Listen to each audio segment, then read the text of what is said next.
Dun, dun, dun! Hello, beautiful people.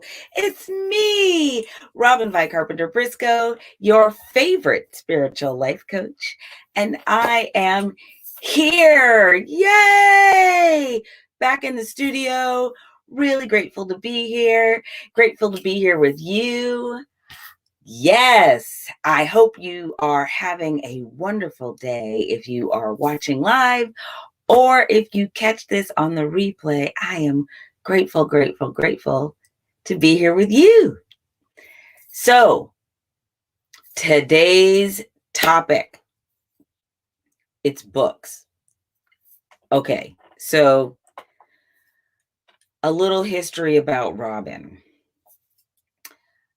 I used to love to I would love to go to the library with my mom. It was one of my favorite things that we did together. It was great. She would take me to these Saturday book clubs, and we'd go, and she'd go to the adult section and I could walk around in the children's section, and I learned all about the wonderfulness that are books. When I was little is when we started. And so when it came time to take books out that I wanted, my mom had to check my books out for me. And I wanted my own library card. And I was like, well, I want to check my own books out. I want to be able to do it myself. And the librarian told me, you can't have a library card until you can read. And so I learned to read over the summer while I was like away visiting family and so I learned to read. And then I came back and they said I still couldn't have a library card because you can't have one until you're 5. Excuse me, that was not the rule. That is not what you said. I call foul. That is so unfair. Anyhow, ultimately, I ended up getting my library card. And in fact, everywhere I have ever lived, one of the first things that I do when I move to a new place is get a library card. Seriously, when I moved to Washington, I moved to Seattle for a little while, and I had just moved into our place, so I still had old licenses and things like that. And so I mailed myself a postcard from the library so that I could go get it and come back to the library and prove that I lived at the address that I said that I lived at, so that I could take out books. I love the library. And I write books, right? Let's get stoned. Using stones and crystals to create a life that rocks. I write books. So of course I believe in books. But here are a couple of quotes that I thought would be a really great introduction as to why I think they're so important. A room without books is like a body without a soul. Cicero. Fill your house with stacks of books in all the crannies and the nooks. Dr. Seuss. Books were my pass to personal freedom. Oprah. How great of a trio is that? Cicero, Dr. Seuss, and Oprah are all telling you, and Robyn, are all telling you books are where it's at. Books are the answer. This is why. So when I was working on this, I was like, well, if I were going to say, if you don't read any other books, read these 5, right? And I couldn't do it. There's like books out in my office right now that I'm thinking, oh, I wish I had brought that in here with me. Like I'm thinking about books while I'm talking about books, while I'm looking at other books. This is why people have libraries, because what happens is when you really decide that you are on a journey for self, right? Because that's what this is about. This is why we're here, right? If we're talking about illimitable living, if we are talking about our ability to be able to do, be, and have anything that we want in our lives, then wouldn't you want as much instruction as you could possibly get? Because everybody is living a life, which means everyone has wisdom. And there are people that put their wisdom in books. So then you don't have to go find that person and know what and find out what they know. You don't have to like go to a guru on a mountain, although I always think that that's a good idea. But you don't always have to in order to learn something that somebody has to teach you. Living a Life of Awareness.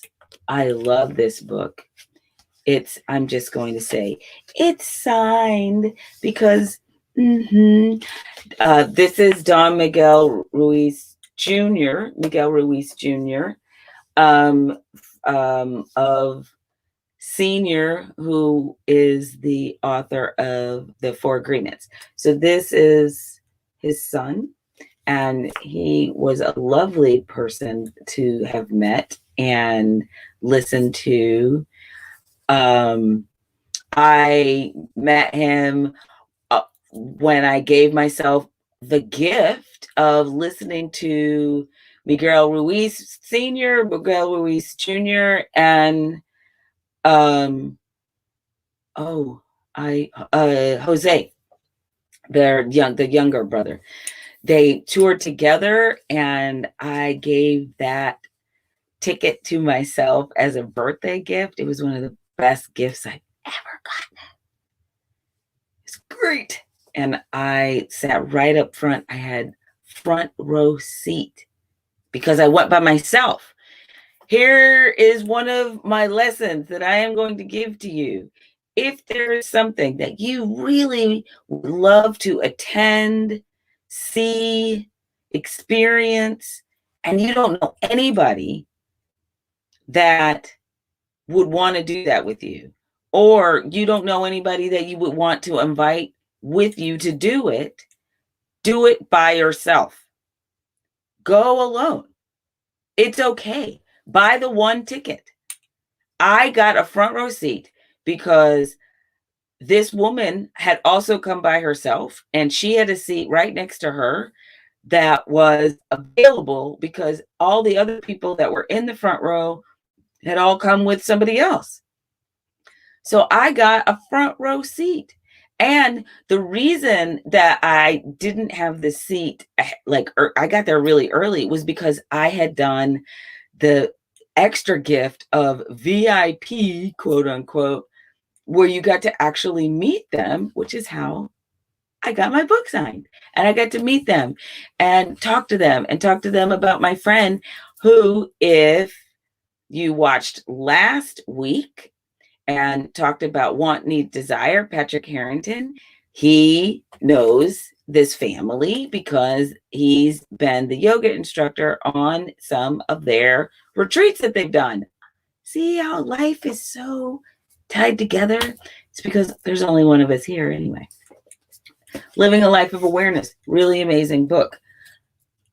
Ram Dass. Okay, clearly this is a book. I've got flags in it. The Journey of Awakening, a meditator's guidebook. This, if you've decided that you want to really understand how to understand about meditation and what gift it can be for your life and ways to be inspired on a journey of becoming a real meditator, this is the book. It was a book I had in one of the classes that I've taken. There are so many for my spiritual practitioner's license journeying, all that. So this is one of the books and it was life-changing. Speaking of life-changing, The Road Less Traveled. So this is an old book. I mean, The Journey of Awakening is also an old book. This is from 1978. If you are not familiar, confronting and solving problems is a painful process which most of us attempt to avoid. No one likes to feel uncomfortable, right? And the very avoidance results in greater pain and an inability to grow both mentally and spiritually. Drawing heavily upon his own professional practice, Dr. M. Scott Beck, a practicing psychiatrist, suggests ways in which confronting and resolving our problems and suffering through the changes, I don't know about the suffering, can enable us to reach a higher level of self-understanding. Do you see why we're saying this? You know, what's funny is this is titled after one of my favorite poems, Robert Frost, The Road Less Traveled. I am not going to cite poetry today. However, if you are familiar with it, you understand that it's about two, roads. A person comes to a fork in the road, and there's one road that clearly mostly everybody goes down, and one road that a lot of people, not very many people go down, and it's like overgrown and it looks kind of dangerous and you can't quite tell what's going on over there. A little dark in there, a little prickly. There might be bugs. And the writer is saying, there I was with the fork. It was in the woods, right? With the fork, and I took the road less traveled by, and that has made all the difference. And that is true, because if you go the way that everyone has gone, then you're not going to be able to unleash, as my friend Nancy Mayo says, your deep genius. So you have to go down the road. You got to do the work. You got to do the inner work. You have to this is what illimitable living is about. You have to understand what does and doesn't belong to you. What kind of things have you put in your life, lived as your life, that are really not your life? They're the life that someone gave to you. They're the you that you thought you were based solely on who someone told you that you were, as opposed to someone who recognized you as yourself from the moment that you were yourself. So let's get stoned. We've already talked about that. My book, if you want to have an understanding about how to think about using stones and crystals in your life on a daily basis, how to care for them, how to create altars, why not to be freaked out about it, why it's so important, all of those things, and some of my friends and colleagues that I purchased stones from, all of that is in my book, and you can certainly get Let's Get Stoned any number of places. I say go into your favorite stone store, and if they don't have it, ask them to order it for you. And then you can walk around and look at some stones. It's a win-win situation. Okay, so come on, chicken soup for the soul. The original one. This is not one of the derivatives. This is the original chicken soup for the soul, 101 stories to open the heart and rekindle the spirit, written and compiled by Jack Canfield and Mark Victor Hansen. This is all about stories to inspire hope and empowerment. If you haven't read this, get one. You can get these now in thrift stores. I buy a lot of books in thrift stores because I believe in rekindling connection to books that have been forgotten someplace, instead of going out and buying a new one. See if it's an old book that you were just now hearing about that came out a long time ago. See if they have it in your local thrift store. And it's cheap. That means you can develop a spiritual and mental health and self-help library quickly, because you can do it at a lower price. And it's upcycling or recycling or repurposing or rekindling or something. You can use whatever word you want. It's just a great way of getting things taken care of without spending hundreds and hundreds of dollars. My book, I don't think, is old enough to find in any thrift stores yet, because mostly everybody that has it bought it because they're using it. I get messages all the time. Okay, what else? The magic. Now, if you have been a follower of the channel, if you have subscribed, if you haven't, subscribe now. If you have been following along, then you know that I just did a whole series called The Magic and the Crystals. And we talked all about the wonderful gratitude practice that the author of The Secret, Rhonda Byrne, wrote this book called The Magic, and it is a 28-day gratitude practice. It's 29 days because there's a bonus day. And so there's a bonus day of videos, but I did all of that back in February without any there was one interruption, which was the ice storm. But other than that, every day we did The Magic and the Crystals. This is a great way to start using books. And there's 2 books right there.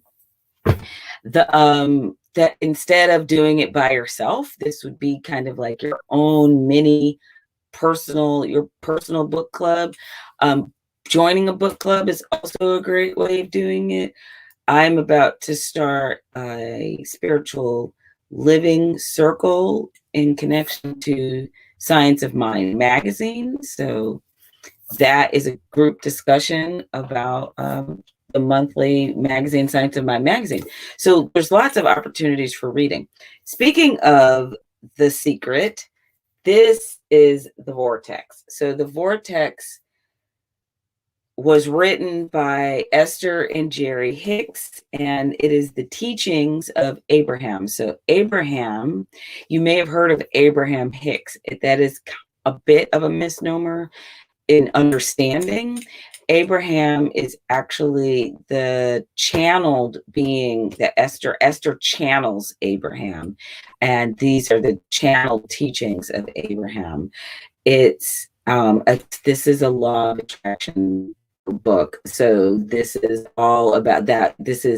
You saw a lot of Esther Hicks and Abraham, a lot of Esther, and I believe it's really Esther speaking as Abraham in The Secret. This is where the law of attraction assembles all cooperative relationships. This is literally bringing everything together dropping into this center of all things. It's a creative vortex. It's a lot of high woo thinking. I'm going to say that because you're going to understand more what that means. This is philosophy. This is spirituality. This is what's the word I'm looking for? This is much more mystic in nature. Don't be afraid of reading stuff that you don't think that you quite understand, or even whether you even know if you believe it or not. The thing is, I say you can't say you don't believe something until you've actually read about it, studied some things about it, understood what it is, and then you can say, no, that doesn't work for me. But you can't kind of out of hand completely dismiss something as something simply because you don't actually know anything about it and maybe don't understand anything about it. So I say, push your boundaries. Remember, we're always talking about expansion, right? We're not talking about growth, we're talking about expansion in all directions. We are illimitable. So we don't only go in one direction, we go in all directions and shine brightly in that way. So why wouldn't we want to push boundaries, push our understanding of things? So this is the Bible. This is the NRS, a New Revised Standard Version of the Bible.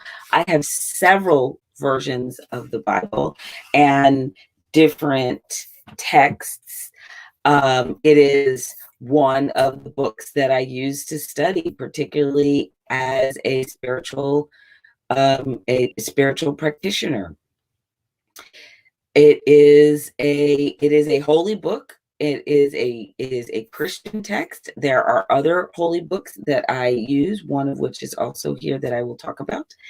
So there are any number of reasons to have a copy of the Bible if you are someone that feels that people use the Bible as a weapon against you. Then why wouldn't you know in defense, right? So if someone Bibles at you, you can Bible right back at them, because the reality is anything taken out of context can be used however you decide that you want to use it. I learned a long time ago when I worked in a magazine and finally got to understand the point of a research department, that any data can be taken and put in a way that supports your belief. So stay with me. So anything that you believe, you can go out and find some sort of data to support it. So I am all about the understanding that God is all there is, love is everything. We are divine beings because there is only one here. All things come from the same source. All things, you, me, everybody else, even the people that you're saying, those people too. All things, all beings, everything comes from the same source, right? So if I have this as my understanding, then, and my belief, then I can go to this text and find countless examples to show you exactly what in support of what I believe. Now, there is someone else who does not believe as I believe. They believe something else, and also can go to the text and say, look, it says right here, this, and this. So why wouldn't you understand and be able to have dialogue around something? Because if you can both quote it and you can both say something that in support of the thing that you're believing, now you can come together in a conversation and have a real talk. Because, you can't dismiss a whole thing simply because somebody wants to use it as a reason to say that you are not valid as a person. That is victim thinking, and we are not victims. We are illimitable. We create the life that we want. So figure it out. Find something new to learn. Here you go. A Handbook for the Soul. If you are seeking new ways to understand and nurture your spiritual side in today's fast-paced world, Handbook for the Soul is the book for you. An anthology of original writings by 32 of today's most renowned spiritual teachers. Whether it's Thomas More, and we're going back, Embracing the Everyday, Jack Canfield, the Heart of Our Soul, Stephen R. Covey on the conscience, or Don Gray on Love Vitamins for Your Soul. This illuminating collection gives you a treasury of timeless wisdom and guidance. So this is one of my favorite. I love these kinds of things. If you may have noticed, there were a lot of men. There are women. There are a lot of men. So I would say actually maybe like half and half. Maybe half and half. What I love about this is that a portion of the royalties from this book will go to the International Human Relief Organization. So one of my favorite things about these kinds of things is, one, I love anthologies because you can read a book and get teachings from a lot of different people who you can then go and go, well, who is that? And who are they? And what's that deal? And I need to know more about that. And you can go down that road and go look up their books and go discover some new people. It's the same reason why when I was young and in high school predominantly, I guess probably I started in junior high school, but no, that's not true. I started when I was 10. I know exactly when I started. So I love movies. I love to go to the movies. I love films, but I love to go to the movies. You know, that's the thing that I love to do. And I can't wait to start doing that again. Not yet, soon. So I will go to the movies. I've been doing this for years. Go to the movies. And part of a film is the soundtrack, right? Like part of what helps you feel the things and know how to feel and kind of anticipate what's coming. Or, you know, it is almost emotional manipulation. At the same time, it's also another illustration of what's happening, right? So a director and sound engineer and composer and music, all the music people, you know, all of these people working together to help you understand how they want you to feel while you're watching film. All right. So I love movie music. This is why I love Jack Black. This is why I love my friend Emer Kinsella. She is a she's a composer and she scores film. She is literally my Jack Black in my life from that movie with, you know, Cameron Diaz. So, Holiday something. So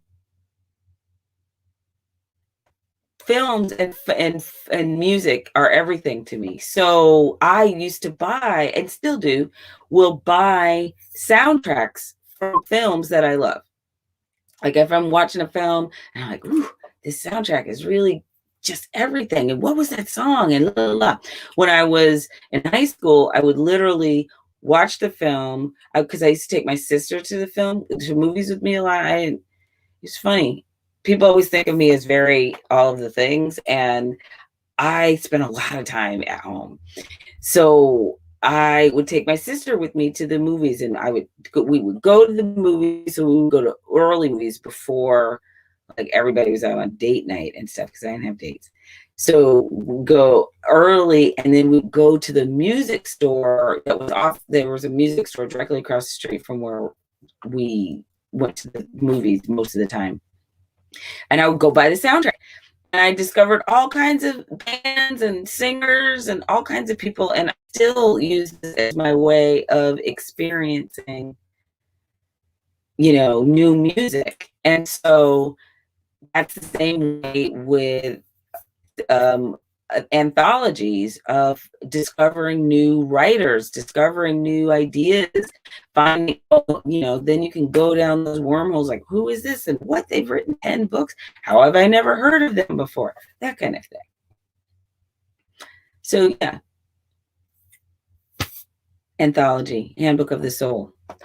Speaking again of The Secret, this is Fred Wolf, The Spiritual Universe, one physicist's vision of spirit, soul, matter, and self.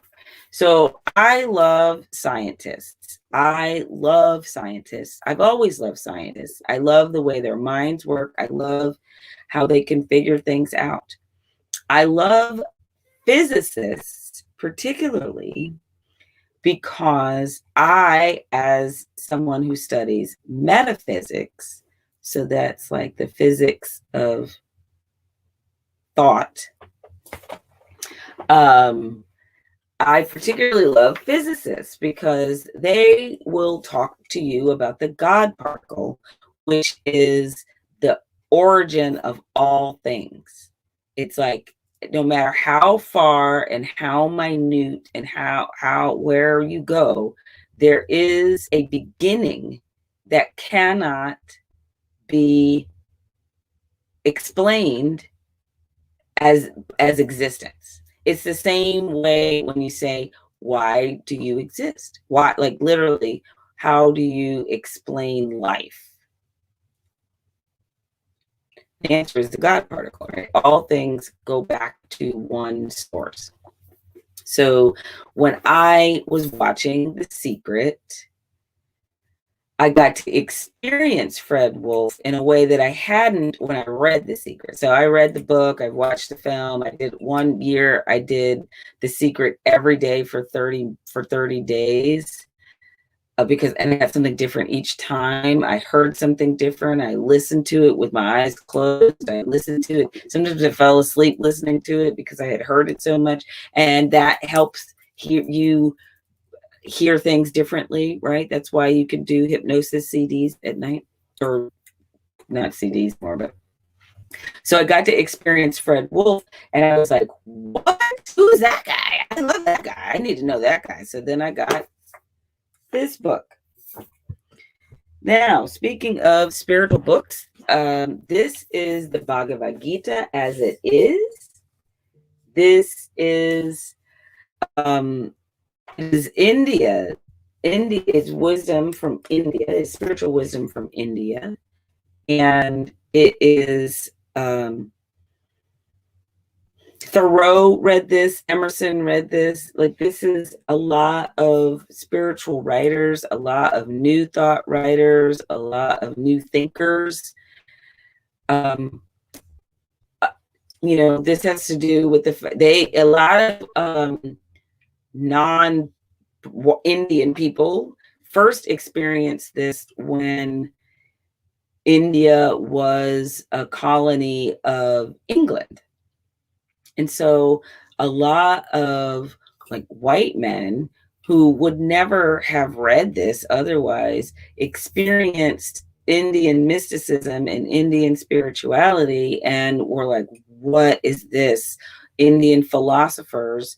And they were blown away, and it changed everything about how they did things. And this is, something that you can read. It's translated. It's the translated text. That's why it's so helpful, because I don't read Sanskrit. I don't know about you.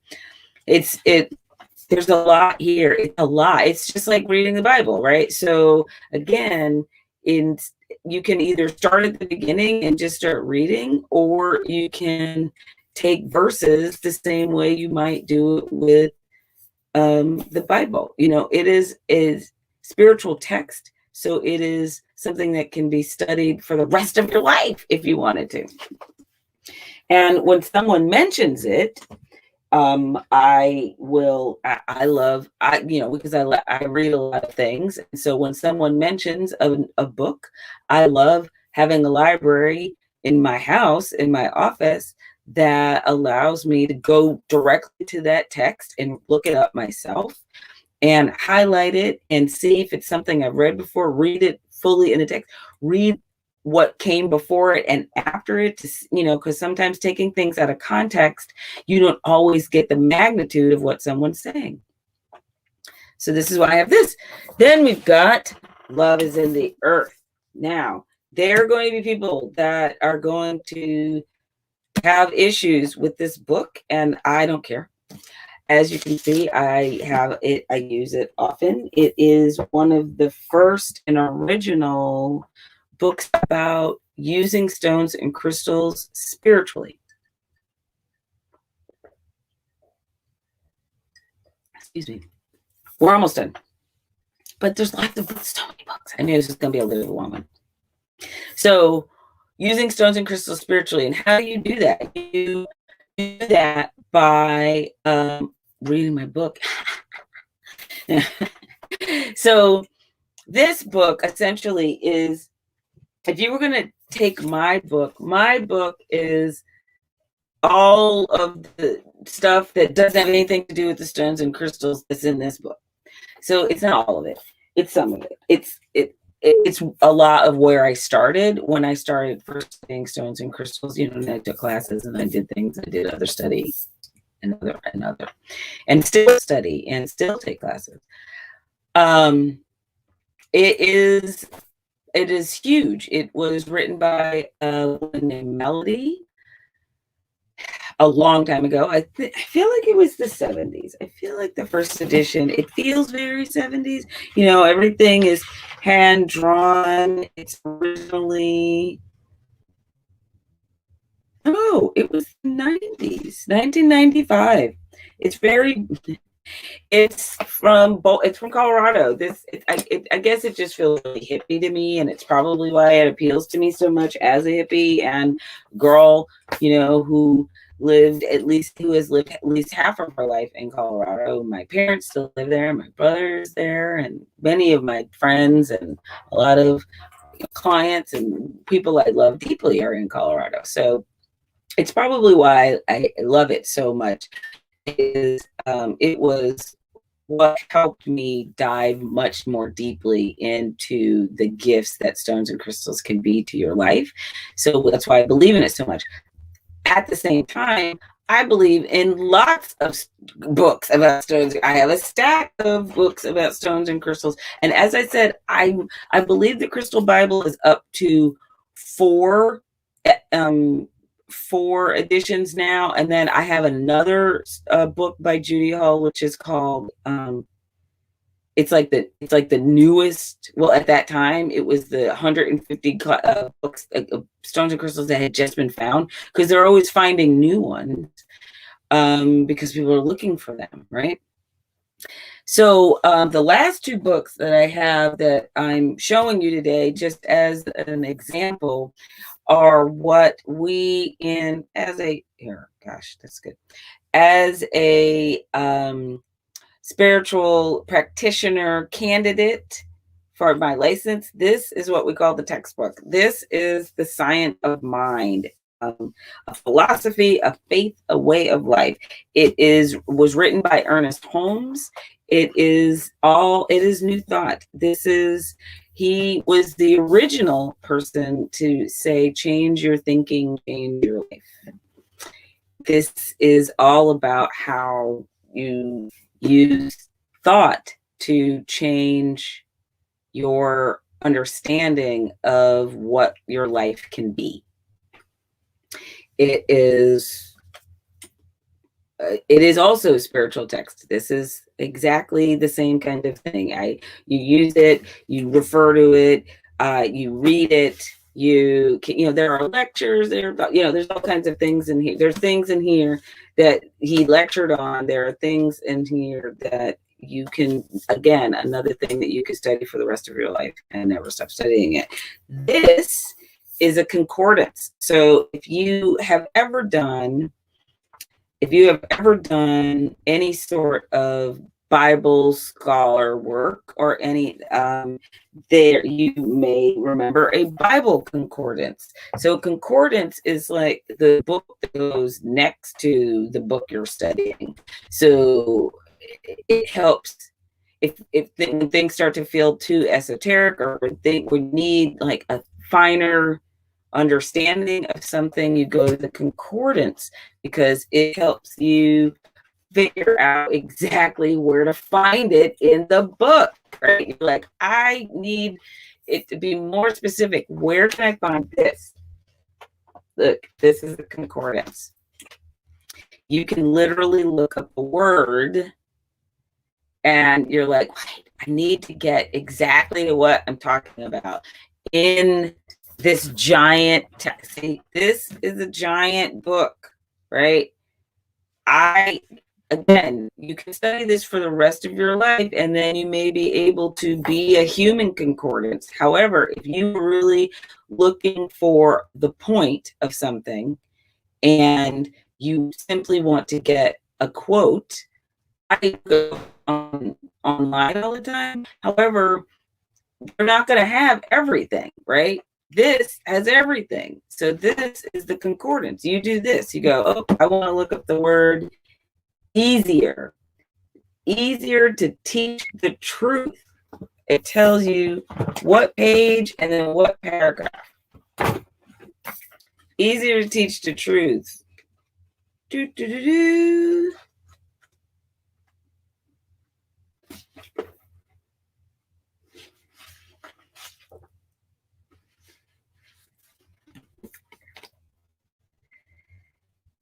It is far easier to teach the truth than it is to practice it.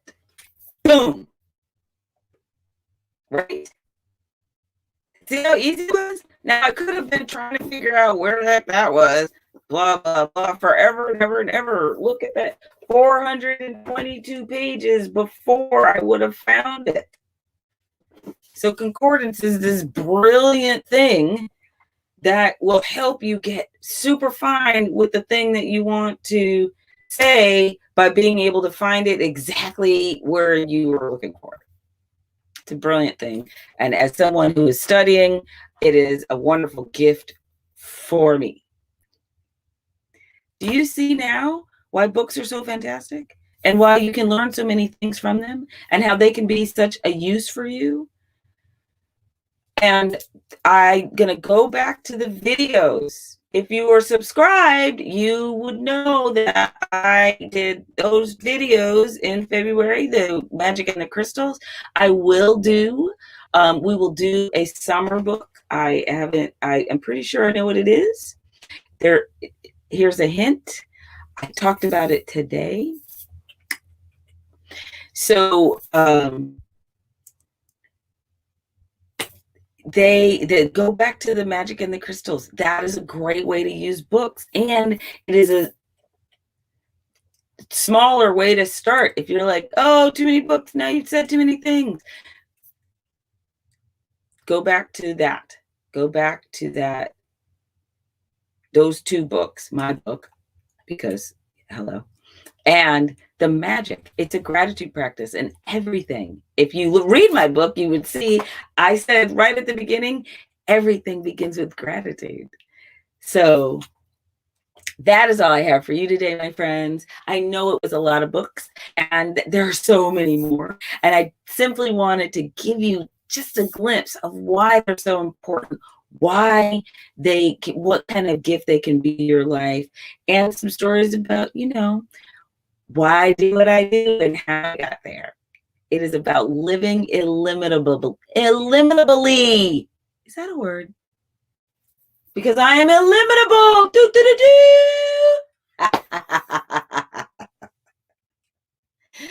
Remember, I love you, my friends. Remember to subscribe. You are illimitable. You are. So please, today, go out and create a life that rocks. I love you. I'll see you soon.